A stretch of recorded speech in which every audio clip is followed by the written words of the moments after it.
Hello students, welcome back to the session. तो बच्चों, पिछले वाले सेशन में हमने प्रिंसिपल ऑफ मैनेजमेंट वाले चैप्टर को शुरू किया था, उसके बारे में इंट्रोडक्शन देखा था और चैप्टर को समझा था कि क्या क्या इंट्रोडक्शन में हो सकता है, मैनेजमेंट प्रिंसिपल क्या होता है, प्रिंसिपल क्या होता है, कैसे चीजों को लेके आगे बढ़ेंगे। तो आज के सेशन में हम चैप्टर को और आगे लेके जाएंगे। आज के सेशन में एक बड़े इंसान के बारे में समझेंगे, उन्होंने जो प्रिंसिपल ऑफ मैनेजमेंट दिए थे उन प्रिंसिपल के बारे में सीखेंगे और आगे चैप्टर को आगे लेके जाएंगे। तो चलिए कॉपी किताब निकालिए, आज का बीएसटी वाला सेशन शुरू करते हैं।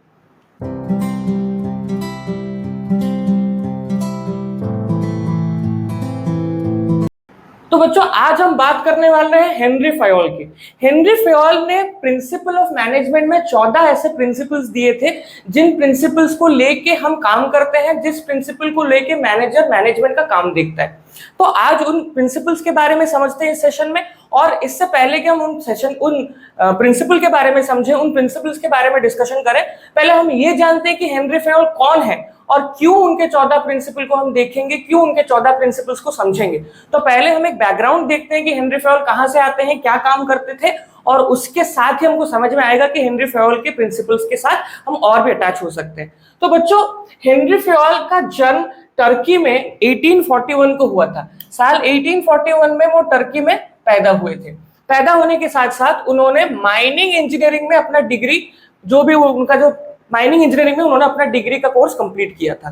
कंप्लीट करने के बाद इन 1860 में उन्होंने कंप्लीट किया था और उसके बाद एक माइनिंग इंजीनियर के हिसाब से वो एक कोल माइनिंग कंपनी में काम करना उन्होंने शुरू किया। अपने अर्ली स्टेजेस पे वो एक कोल माइनिंग कंपनी में माइनिंग इंजीनियर के हिसाब से काम कर रहे थे। 1860 में उन्होंने वो काम शुरू किया था। उसके बाद कोल माइनिंग कंपनी में काम करते करते इन 1888 ही was promoted to managing director of the company. 1888 में वो मैनेजिंग डायरेक्टर बन गए उस कंपनी में, जिस कंपनी में उन्होंने काम माइनिंग इंजीनियर के हिसाब से शुरू किया था।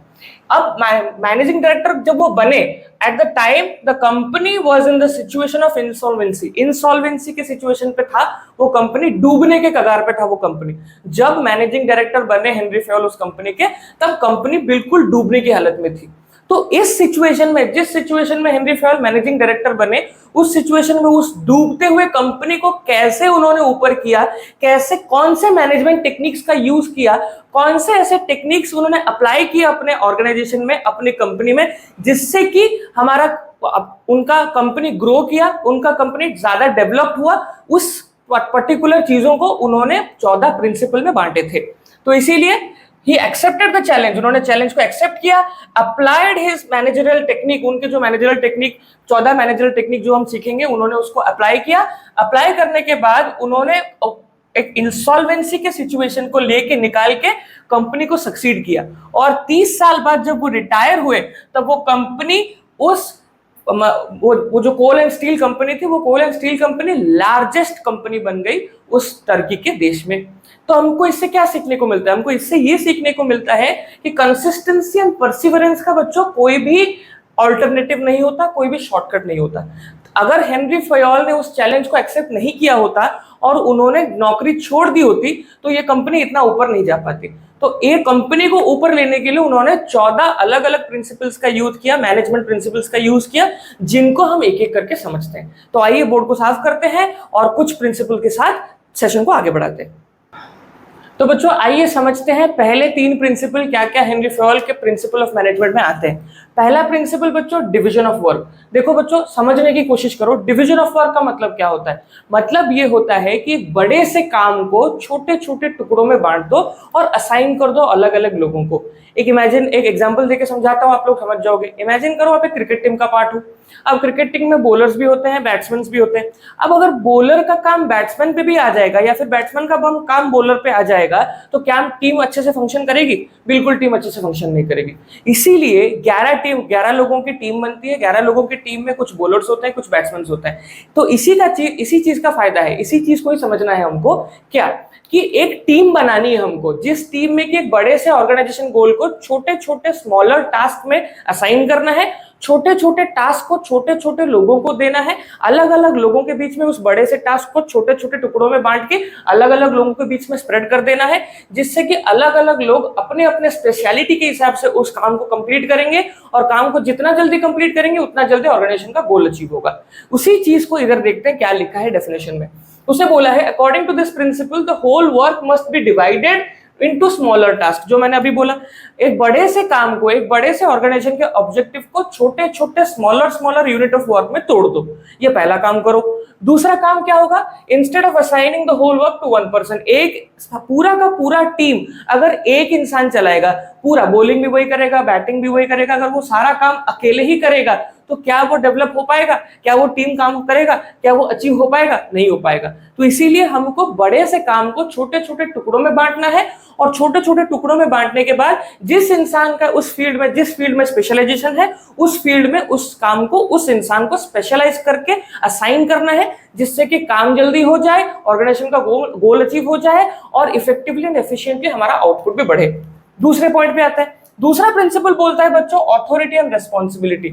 ऑथोरिटी का मतलब क्या होता है? Authority means the power to take decision. कोई भी काम अगर आपको मैं दूं, उस काम को करने के लिए एक ऑथोरिटी होना जरूरी है आपके पास, एक डिसीजन मेकिंग पावर होना जरूरी है आपके पास। अगर डिसीजन मेकिंग पावर नहीं होगा तो आप काम को करने से पहले कतराओगे और कतराने के लिए आपको इफेक्टिव एंड डिजायर्ड रिजल्ट्स नहीं मिलेंगे। तो इसलिए इफेक्टिव एंड डिजायर्ड रिजल्ट्स के लिए you get to have some authority with you. और फिर रेस्पॉन्सिबिलिटी का क्या मतलब होता है? Responsibility means the obligation to complete the job assigned on time. सही से काम को सही वक्त पे खत्म करना है और सही डिसीजन मेकिंग पावर आपके हाथ में होना चाहिए। स्पाइडरमैन का एक बहुत फेमस डायलॉग है बच्चों, with great power comes great responsibility. और वो जो पावर के बारे में बोला गया है वो पावर है ऑथोरिटी, और जो रेस्पॉन्सिबिलिटी बोला गया है वो है काम। तो आपके पास अगर बहुत बड़ा पावर है, बहुत बड़ा रेस्पॉन्सिबिलिटी है, तो उसके साथ आपके साथ मतलब बहुत बड़ा पावर और बहुत बड़ा अथॉरिटी है तो उसके साथ बहुत बड़ा रेस्पॉन्सिबिलिटी भी है। तो जिसके पास मैनेजमेंट का बहुत बड़ा अथॉरिटी हाथ में है, उसके साथ मैनेजमेंट के काम को सही से करने का रेस्पॉन्सिबिलिटी भी उसी के कंधे पे है। तो इसीलिए अगर with great power comes great responsibility, तो इसलिए authority means the power to take decision, responsibility means the obligation to complete the assignment or job on time. According to this principle, there must be a balance between the authority and responsibility. Authority और responsibility में बहुत ज्यादा बड़ा balance होना जरूरी है, क्योंकि अगर मेरे पास डिसीजन मेकिंग पावर है और मैं अंधा डिसीजन लेना शुरू कर देता हूं, देन काम सही से नहीं हो पाएगा। ऑन द अदर हैंड, अगर मैं अपने रेस्पॉन्सिबिलिटी को सही तरीके से नहीं समझता हूं, काम को सही तरीके से कंप्लीट नहीं करता हूं, तो मेरा काम ऑन टाइम कंप्लीट नहीं होगा। तो इसीलिए अथॉरिटी होना जरूरी है, पावर होना जरूरी है, डिसीजन मेकिंग होना जरूरी है, and on the same time responsibility को भी समझना जरूरी है, असाइनमेंट को समझना जरूरी है, जिसके वजह से काम को सही से किया जा सके। आई होप बच्चों आपको समझ में आ रहा है। अगर सेशन इन्फॉर्मेटिव लग रहा है, मेरी पढ़ाई में एंजॉय कर रहे हो, पढ़ाई समझ रहे हो, तो सेशन को एक लाइक जरूर करिएगा।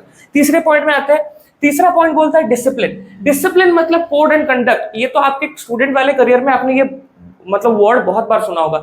You are not disciplined, you are not discipline and consistent. इसका क्या मतलब है? इसका मतलब ये होता है कि आप कोड एंड कंडक्ट या फिर रेगुलेशंस एंड रूल्स को सही तरीके से नहीं मानते हो। स्कूल के कुछ रूल एंड रेगुलेशंस होते हैं, उन रूल्स एंड रेगुलेशन को आप नहीं समझते हो, इसीलिए आपको इनडिसिप्लिन बोला जाता है। डिसिप्लिन का मतलब होता है कोड एंड कंडक्ट को फॉलो करना, रूल्स एंड रेगुलेशंस को फॉलो करना, जिन रूल एंड रेगुलेशन के बेसिस पे मैनेजमेंट का काम होता है। दूसरा चीज, good superior and all level. सारे के सारे लेवल, मिडिल लेवल हो सकता है, लोअर लेवल हो सकता है, या फिर सुपरवाइजरी लेवल हो सकता है, या फिर टॉप लेवल हो सकता है। हर लेवल पे अगर आपका सुपीरियर आपको समझे नहीं, अगर आपका सीनियर आपको समझे नहीं, आपके प्रॉब्लम्स को सही तरीके से हैंडल नहीं करता है, तो आप अपना डिजायर्ड आउटपुट नहीं दे सकते। तो इसलिए आपको good superior at all levels की जरूरत पड़ेगी।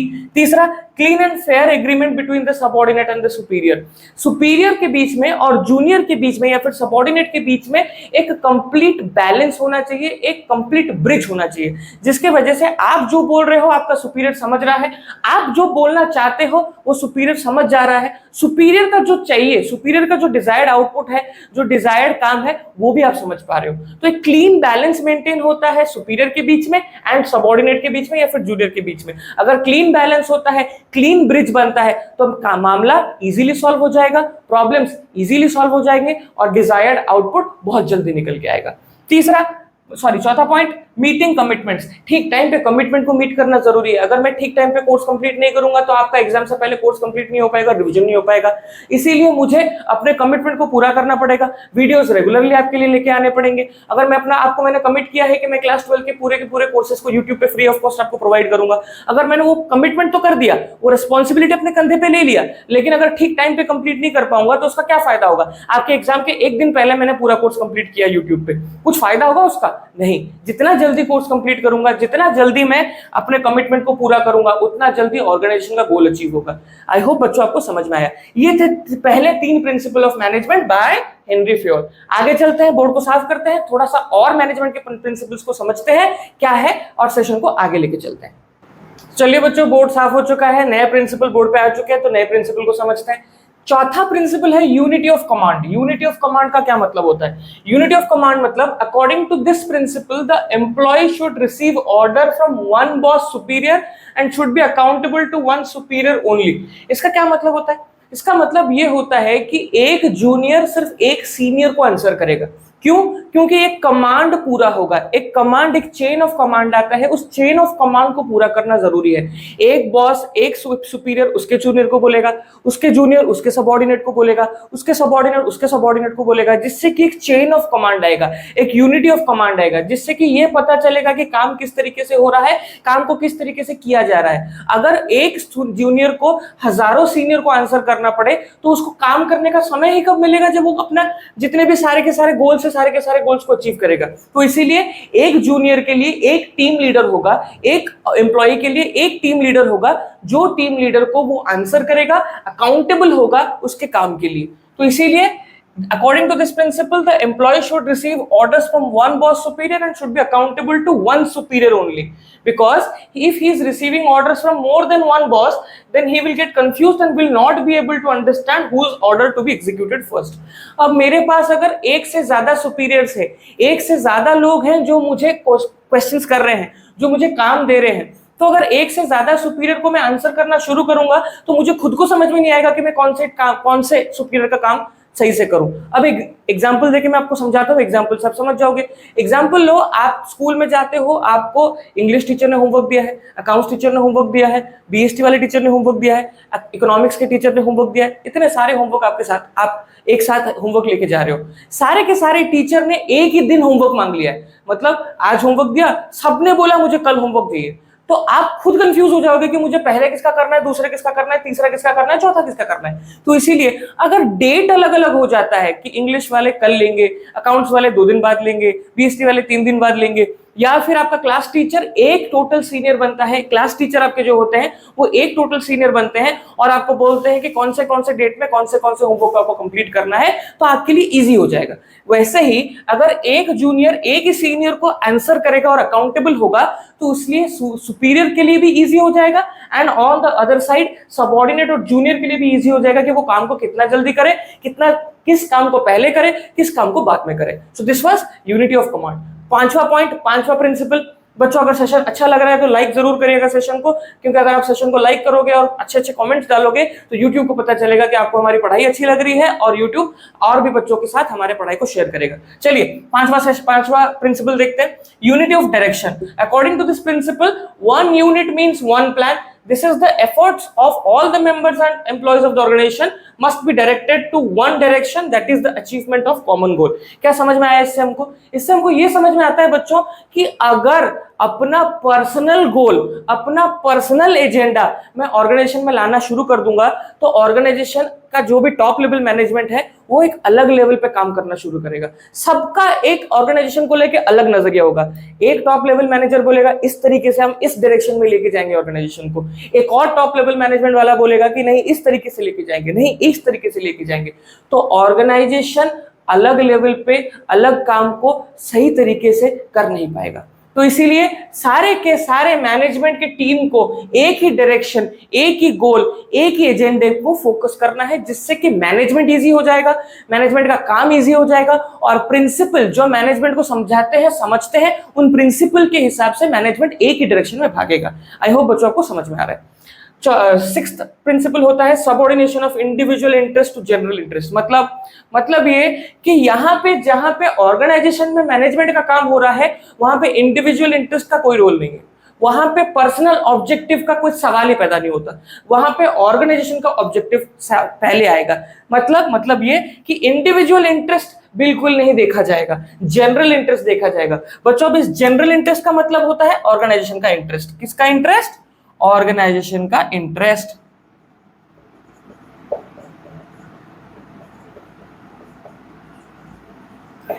ऑर्गेनाइजेशन का इंटरेस्ट। तो यहां पे पर्सनल इंटरेस्ट का कोई काम नहीं है, यहां पे इंडिविजुअल इंटरेस्ट का कोई काम नहीं है, जनरल इंटरेस्ट देखना है, मतलब ऑर्गेनाइजेशन का गोल का इंटरेस्ट देखना है। Organisation interest is more important than personal interest of employees. Employees के पर्सनल इंटरेस्ट से इंटरेस्ट को यहाँ पे ध्यान ना देके यहाँ पे ऑर्गेनाइजेशन के ऑब्जेक्टिव को, इंटरेस्ट को ज्यादा वैल्यू दिया जाएगा। फिर while taking decision management must give priority to organization not to personal benefit। Personal benefit पे ज्यादा फोकस नहीं किया जाएगा, फोकस किया जाएगा ऑर्गेनाइजेशन के ऑब्जेक्टिव पे। तो बच्चों आई होप आपको आज का सेशन समझ में आया है। देखो बच्चों 14 प्रिंसिपल है, 14 के 14 प्रिंसिपल एक सेशन में लेके आना आपके लिए, मेरे लिए बहुत डिफिकल्ट हो जाएगा क्योंकि सेशन बहुत बड़ा हो जाएगा, और सेशन बड़ा हो जाएगा तो आपका इंटरेस्ट खत्म हो जाएगा समझने में और मेरा इंटरेस्ट खत्म हो जाएगा पढ़ाने में। तो इसलिए हम क्या करेंगे, पहला वाला जो हमने सोचा, पहला वाला जो डिवीजन ऑफ वर्क हमने पढ़ा प्रिंसिपल, उसी का काम यहाँ पे हम यूज करते हैं। क्या काम करते हैं? बड़ा से बड़ा टॉपिक जो है 14 प्रिंसिपल का बड़ा टॉपिक है, उसको तोड़ देते हैं, 2 पार्ट बना देते हैं। पहले पार्ट में हमने 6 प्रिंसिपल समझ लिए, दूसरे वाले पार्ट, इसके बाद वाला जो पार्ट आएगा, बाद वाला जो सेशन आएगा, उसमें हम और 8 प्रिंसिपल को समझ जाएंगे। तो ये पहले तो आप इन 6 प्रिंसिपल को एक बार वापस वीडियो देखना, एक बार वापस इन सबका अगर आपने नोट्स लेना है तो इसका स्क्रीनशॉट एक बार ले लो।